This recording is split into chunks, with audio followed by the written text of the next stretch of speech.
Assalamu alaikum, kings and angels. It's the great scholar and time traveler Jalaluddin Tabari with another video. Basically, Ridwan Prostate for Profit tried to refute one of Shamsi's videos, which I'll link in the description.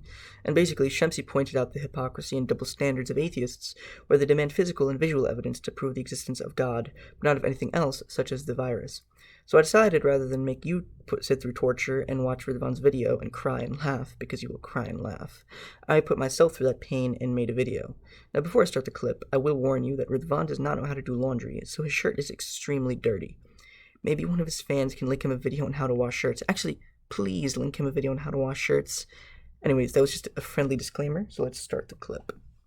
What atheists mean when they say you cannot see God or you cannot prove God is not that you cannot visually see God. What they mean is that you cannot prove the existence of God based on evidence that all of us can observe without putting any interpretation into it or belief into it. You cannot scientifically prove the existence of God. It looks like this guy is either really trying to take something heavily out of context, or he really thinks that that's what people mean. And I don't want to judge anyone's intelligence, anyone's thinking skills, anyone's comprehension skills, but I don't have a lot of faith.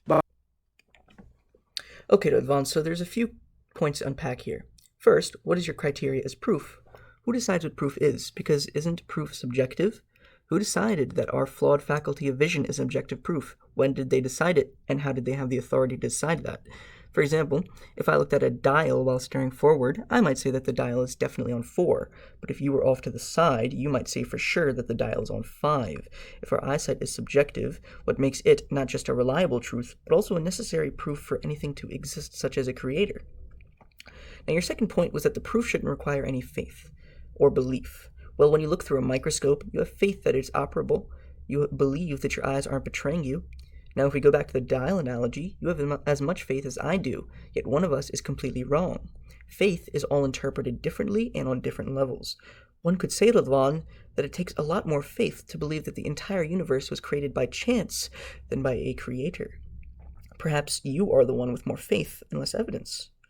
Now, it looks like this guy is either really trying to make flawed methods of induction objective proofs, or he really thinks that's how the scientific method works. And I don't want to judge anyone's intelligence, anyone's thinking skills, or anyone's comprehension skills, but I don't have a lot of faith in Ridvan.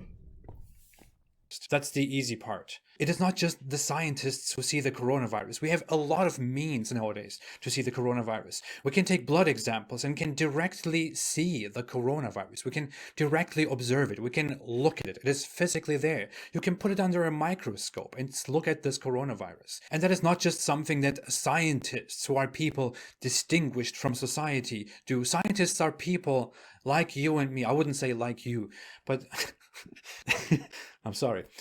Scientists are people from among us who simply study something for years and then acquire a certain degree, which is why they use tools that you and I have access to as well. And a lot of people help scientists out who are not scientists themselves, who also directly see the coronavirus. They directly observe it. We get images that show us the coronavirus. If you go online and Google the coronavirus and look for what it actually looks like, you see images of the coronavirus. You see that. We are meanwhile developing tests according to which you can get a result of the coronavirus within just minutes.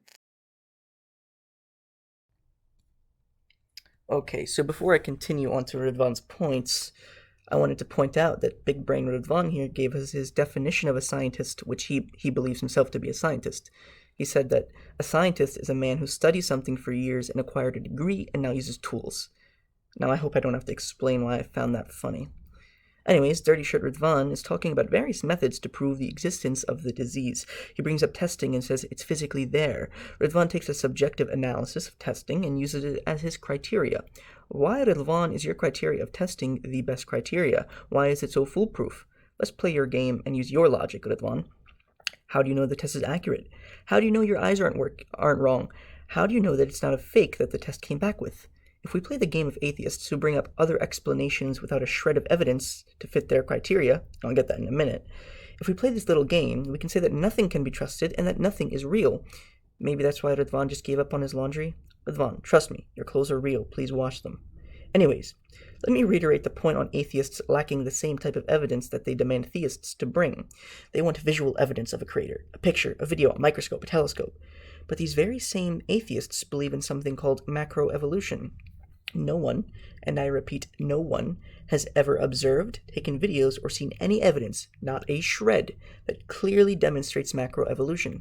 The closest we've gotten are isolated skulls without a population and some finches with different beaks. Really, atheists, is that your evidence? Because you point fingers at us, showing the miracles of the universe. The fact that the Earth is perfectly positioned in the Goldilocks zone so that it can sustain life. The fact that the sun and the moon are the exact ratio to create a full eclipse. The fact that the life cycle has sustained itself even though every animal is competing with the other. The fact that one population has intelligence and has stood the test of time. All of these happening by random chance, and macroevolution has never ever in the history of humanity been observed. Yet you point fingers at us for using it. Your sketches in Darwinian books and computer simulations are sufficient evidence for you, but for us the signs of our existence are not proof? That's the hypocrisy Shamsi was talking about, your double standards in criteria. Ridwan, you also try talking about how the effects of God can't be compared to the disease because we can test the disease. Well, Ridwan, if subjective testing is suddenly a gold standard of proof, show me one test where macroevolution was demonstrated. Just one. That's your logic. You'll never find one without bias and with results. That is the double standard you atheists hold. So, using scientists Ridwan's faculty of induction, testing physical observation and vision, we can show that there is much less evidence for evolution than God, because in fact, evolution can be seen even less reliable due to Occam's razor. So really, Ridwan, using your criteria, there is more existence for Allah than there is for atheistic narratives. So my last few advices to Ridwan and his followers. Do your laundry, invest in a face cleanser, try a gym, and don't talk about Shamsi without expecting a clap back from Jalaluddin al-Tabari. More to come in the future, inshallah. Assalamu alaikum wa rahmatullahi wa barakatuh.